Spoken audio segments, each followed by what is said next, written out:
মেধাবী লোক আমলাতন্ত্রে পাচ্ছেন না, আর মেধাহীন লোক যদি আমলাতন্ত্রে যায় তাদের অনেক সমস্যা তৈরি হয়। মেধাহীনরা আমলা যদি ধরেন একজন ম্যাজিস্ট্রেট হলো, সে কোটায় গেল, কোটার প্রিভিলেজে গেল, আরেকজন গেল তার সম্পূর্ণ মেধার ভিত্তিতে, তাহলে ওই কোটাধারী যে ভদ্রলোক সিলেকশন পেল প্রার্থী, সে কিন্তু মেধাবী লোকের সবসময় পেছনে লেগে থাকবে, কারণ তার মধ্যে এক ধরনের হীনমন্যতা কাজ করবে। উপজাতি আছে, তফসিল জাতি আছে, আন্ডার প্রিভিলেজড আছে, ডিসেবলড আছে, এবং মুক্তিযুদ্ধের সন্তানরা আছে। মুক্তিযোদ্ধারা তো অনেকেই এখন পৃথিবী থেকে বিদায় নিয়েছেন, অল্প সংখ্যক যারা আছেন তারা তো আর চাকরি পাওয়ার বয়স নাই, তারা রিটায়ারই করে ফেলেছেন যারা চাকরি করেছেন। হ্যাঁ, এই ধরনের। কিন্তু এই কোটাটা একটা পর্যায়ে থাকবে, কিন্তু কোটা যদি আপনি অনেক বেশি সংখ্যায় কোটা দেন, তাহলে তো মেধাবীরা এখানে চাকরি পাচ্ছে না, এবং মেধা শূন্যতা তৈরি হচ্ছে প্রশাসনে। সেটা তো নিশ্চয়ই জাতির জন্য ভালো না। ফিফথ কলাম বলে একটা কথা আছে মামুন ভাই, আপনার দৃষ্টি আকর্ষণ করছি, সেটা একটা নিউজ এসছে যে ফিফথ কলামিস্টরা এখানে ঢুকেছে, তার মানে নাশকতা হচ্ছে। ও যেদিন থেকে এই লোকগুলো ঢুকেছে সেদিন থেকে কিন্তু this movement has turned into a very destructive picture. কোটা সংস্কার আন্দোলন সম্পর্কে আমার মতামত বেশ কয়েকটা টক শোতে আমি দিয়েছি, ক্লিয়ার। আমি একটি জায়গায় বলি, কোটার বিরোধী না আমি ব্যক্তিগতভাবে কোটার বিরোধী না, কিন্তু সংস্কারপন্থী। কোটার একটা সংস্কার হোক। আমি কেন বলছি যে আপনি কতটুকুন কোটা দিবেন, কাকে কাকে দিবেন, এগুলো একটা স্পেসিফিকেশন হোক। কেন দরকার আছে? তার কারণ হলো কি, আপনার যদি কোটার যদি লার্জ স্কেলে আপনি কোটা দেন, তাইলে ওই যে মেধার জায়গাটি খর্ব হয়ে যায়। মেধা বলতে আমি বলছি যারা পরীক্ষায় ভালো করছে, আপনি যেই পরীক্ষা পদ্ধতির মাধ্যমে আপনি সিভিল সার্ভিসে, হ্যাঁ, সিভিল সার্ভিসে আপনার ক্যান্ডিডেটদের, প্রার্থীদের নিবেন, তো সেই পরীক্ষায় যারা ভালো করবে তারা, এটা একটা মেধার স্ট্যান্ডার্ড, আপনি তো মেধা যাচাইয়ের জন্য পরীক্ষাটা নিচ্ছেন।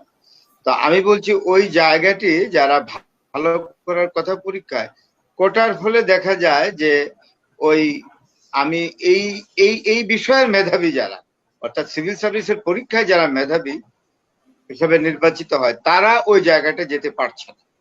এখন ব্যুরোক্রেসি কিন্তু একটি রাষ্ট্রের খুব গুরুত্বপূর্ণ সংস্থা, এতে কোনো সন্দেহ নাই। Without bureaucracy a country cannot run.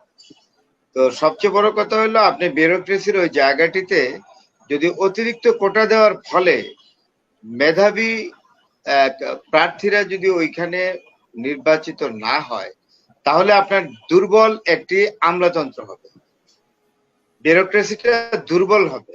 তো দুর্বল ব্যুরোক্রেসি কিন্তু দেশকে ভালোভাবে সেবা দিতে পারবে না, দক্ষতার সাথে দিতে পারবে না, মেধার সাথে দিতে পারবে না। আমি ওই জায়গাটার কথা বলছি। যারা এই মুক্তিযুদ্ধ করেছেন, মহান মুক্তিযুদ্ধে যারা অংশগ্রহণ করেছেন, অনেকে শহীদ হয়েছেন, অনেকে বেঁচে আছেন, আবার অনেকে পৃথিবী থেকে বিদায়ও নিয়েছেন। মুক্তিযোদ্ধাদের কোটা ছিল, তারা কোটার ভিত্তিতে নিয়োগ পেয়েছেন। এটা আমরা জানি, এটা অবশ্যই আমরা সাধুবাদ জানাই। মুক্তিযোদ্ধার ছেলে মেয়েদেরকে, সিবলিংসদেরকেও দেওয়া হয়েছে, সেখানেও আমাদের কোনো আপত্তি নাই। কিন্তু এরপরে যদি আপনাকে কোটাকে এক্সটেন্ড করতে চান, তাহলে হয়ে যায় কি, আপনার যে মেধাবী যে প্রার্থীরা আছে সিভিল সার্ভিস পরীক্ষায়, তারা এখানে অধিকারটা ক্ষুণ্ণ হচ্ছে।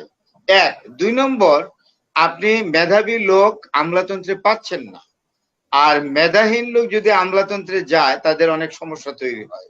মেধাহীনরা আমলা যদি ধরেন একজন ম্যাজিস্ট্রেট হলো, সে কোটায় গেল, কোটার প্রিভিলেজে গেল, আরেকজন গেল তার সম্পূর্ণ মেধার ভিত্তিতে, তাহলে ওই কোটাধারী যে ভদ্রলোক সিলেকশন পেল প্রার্থী, সে কিন্তু মেধাবী লোকের সবসময় পেছনে লেগে থাকবে, কারণ তার মধ্যে এক ধরনের হীনমন্যতা কাজ করবে যে ওই লোকটা কোটা ছাড়া সম্পূর্ণ মেধার ভিত্তিতে নিয়োগ পেয়েছে, আর আমি কোটায় এসেছি। তো এইগুলা কিন্তু আমরাও শুনি। আমার বন্ধু বান্ধবরা, ছোট ভাইরা তো এখন আছে সচিবালয়ে, আমার বন্ধুদের মধ্যেই তো অনেকে সচিব, পূর্ণ সচিব, এবং ছোট ভাইয়ের এডিশনাল সেক্রেটারি, জয়েন্ট সেক্রেটারি আছেন। তাদের মধ্যে এই গসিপিংটা কিন্তু আসে যে যারা একটু ইনফেরিয়র মেধার দিক থেকে, আমি বলছি না মেধাবী না, মেধার ক্ষেত্রে যারা একটু ইনফেরিয়র, সুপিরিয়র মেধাবী না, ইনফেরিয়র যারা, যারা কোটার প্রিভিলেজ নিয়ে গিয়েছে, তারা কিন্তু ওইখানে একটা সিন্ডিকেট তৈরি করে, এবং যার ফলে মেধাবী যে অফিসাররা তারা ওইখানে কাজ করতে পারে। এবার আরেকটা জায়গায় আসছি, ধরেন ফরেন সার্ভিস, পররাষ্ট্র মন্ত্রণালয়ের চাকরি, যারা ফরেন সার্ভিসে কারা চান্স পায়, যারা প্রথম দিকে থাকে রিটেনে এবং ভাইভাতে গিয়ে যাদের স্কোর একদম প্রথম দিকে থাকে 1 থেকে 10 কিংবা আরো বেশি নিলে 15 কিংবা ওই ওই বছর যদি আরো বেশি নেয় তাহলে 20 জন, এর বেশি না। তো 15 থেকে 10, 15 বা 20-এর মধ্যে যারা থাকে, হ্যাঁ 10, 15 বা 20-এর মধ্যে যদি থাকে, যেই বছর যেই ধরনের পররাষ্ট্র মন্ত্রণালয়ের ডিমান্ড থাকবে, তবে 20-এর ঊর্ধ্বে খুব কম হয় ডিমান্ডটা। তো সেইখানে কিন্তু একটা অনেক মেধাবী ছাত্ররা এখানে সিলেকশন পায় যারা, কিন্তু কোটাধারী যদি কোনো লোক গ্রেস মার্কস পায় কোটার ফলে, সে মোটামুটি ভালো, কিন্তু কোটা ভিত্তিক গ্রেস পেয়ে সে দেখা গেল ফরেন সার্ভিস টাচ করে ফেলছে। তাহলে এই ভদ্রলোক যদি, এই ক্যান্ডিডেট যদি পররাষ্ট্র মন্ত্রণালয়ে চাকরি পায়, সে যদি ফরেন অ্যাসাইনমেন্ট পায়, ডিপ্লোম্যাটিক অ্যাসাইনমেন্ট, তার দ্বারা সম্ভব না ভালোভাবে চালানো, কিন্তু ওইখানে মেধা আপনার দেখাতে হবে। তার কারণ ওইখানে দেশেই বলেন আর বিদেশেই বলেন, আপনার পোস্টিং যেখানেই থাকুক না কেন, একটি বিষয় পরিষ্কার যে আপনার কাউন্টার পার্ট কিন্তু বিদেশি অলওয়েজ। সাপোজ একজন কোটাধারী লোক ফরেন সার্ভিস পেল এবং সে সেক্রেটারি, ফরেন সেক্রেটারি কিন্তু হয়ে যাওয়ার ফলে he is getting his counter part from the foreign field. আমি শেষ করি, আমি বলি, আমি যাচ্ছি তো আন্দোলনে। তো আমি বলছি কি, এই জায়গাটিতে ধরেন ভিন দেশের পররাষ্ট্র সচিবের সঙ্গে আমাদের দেশের পররাষ্ট্র সচিব যদি প্রথম দিক থেকে মেধা ইনফেরিয়ার মেধা নিয়ে আসে, তার পক্ষে কিন্তু ভেহিমেন্টলি বা খুব স্কিলফুলি তার ইয়াকে মানে তার কাউন্টার পার্টকে উনি ফেস করতে পারবেন না। এই চিত্র কিন্তু বাংলাদেশে আছে এবং আমি নিজেও দেখেছি দু একবার। I had witnessed several occasions of the talking between the Secretary of Bangladesh, Foreign Secretary, and the Secretary from the foreign field. আমি বর্তমান ফরেন সেক্রেটারির কথা বলছি না, এর আগে। I found that the Secretary of Bangladesh was not in a position exactly to continue his dialogue with a very skilled way with his counterpart from the foreign field, even from India. It is very clear. তা আমি বলছি এবার আসেন অ্যাডমিনে, আমি আপনার প্রশ্নটাই পড়ে যাচ্ছি। অ্যাডমিনেও যদি কোটাধারী লোক একজন অ্যাসিস্ট্যান্ট সেক্রেটারি হয়, তারপরে সে আস্তে আস্তে সচিব হয়, তো সচিবের পদটা কিন্তু খুবই গুরুত্বপূর্ণ। Is the highest executive next to the minister of the ministry. তাইলে এক্সিকিউটিভ কাজটা পুরাটাই আপনার সেক্রেটারিকে দেখতে হয়। তো সেক্রেটারি যদি মেধার দিক থেকে তার যদি খামতি থাকে, তাইলে কিন্তু সে ওই জায়গাগুলোকে অ্যাড্রেস করতে পারবে না। As a secretary ministry important কাজকে অ্যাড্রেস করতে পারবে না। এটা কিন্তু অত্যন্ত ইম্পর্টেন্ট এক্সিকিউটিভ পোস্ট, সেক্রেটারি পদটা। এখন যে জিনিসটা আমি বলছি যে কোটার বিরোধী না, কোটা পাবে যারা, যেমন ধরেন তফসিল উপজাতি আছে, তফসিল জাতি আছে, আন্ডার প্রিভিলেজড আছে, ডিসেবলড আছে এবং মুক্তিযুদ্ধের সন্তানরা আছে। মুক্তিযোদ্ধারা তো অনেকেই এখন পৃথিবী থেকে বিদায় নিয়েছেন, অল্প সংখ্যক যারা আছেন তারা তো আর চাকরি পাওয়ার বয়স নাই, তারা অনেক রিটায়ারই করে ফেলেছেন যারা চাকরি করেছেন। হ্যাঁ, এই ধরনের। কিন্তু এই কোটাটা একটা পর্যায়ে থাকবে, কিন্তু কোটা যদি আপনি অনেক বেশি সংখ্যায় কোটা দেন, তাহলে তো মেধাবীরা এখানে চাকরি পাচ্ছে না এবং মেধা শূন্যতা তৈরি হচ্ছে প্রশাসনে। সেটা তো নিশ্চয়ই জাতির জন্য ভালো না, রিপাবলিকের জন্য। আইনমন্ত্রী বললেন যে তারা স্বাধীনতা বিরোধী।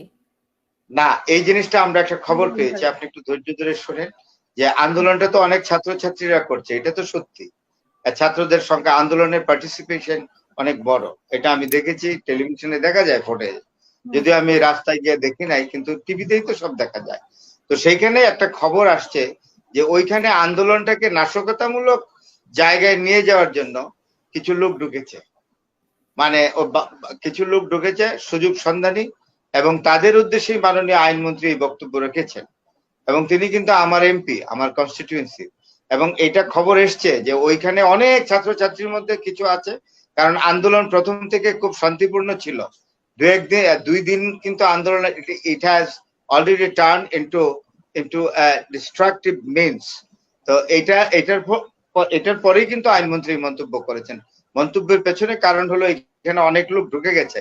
এখানে আমাদের মামুন ভাই আপনার বামপন্থী রাজনীতি করেছে, কমিউনিস্ট পার্টি করা মানুষ, উনি আমার চেয়ে এগুলো জানেন। ফিফথ কলাম বলে একটা কথা আছে মামুন ভাই, আপনার দৃষ্টি আকর্ষণ করছি, সেটা একটা নিউজ এসছে যে ফিফথ কলামিস্টরা এখানে ঢুকেছে, তার মানে নাশকতা হচ্ছে। ও যেদিন থেকে এই লোকগুলো ঢুকেছে সেদিন থেকে কিন্তু this movement has turned into a very destructive means, destructive picture. সেই জন্য আইনমন্ত্রী বলেছেন, না জেনে তো বলবেন না, because he is the cabinet minister, he has got some responsibility behind his making comment. Thank you, and thank you very much.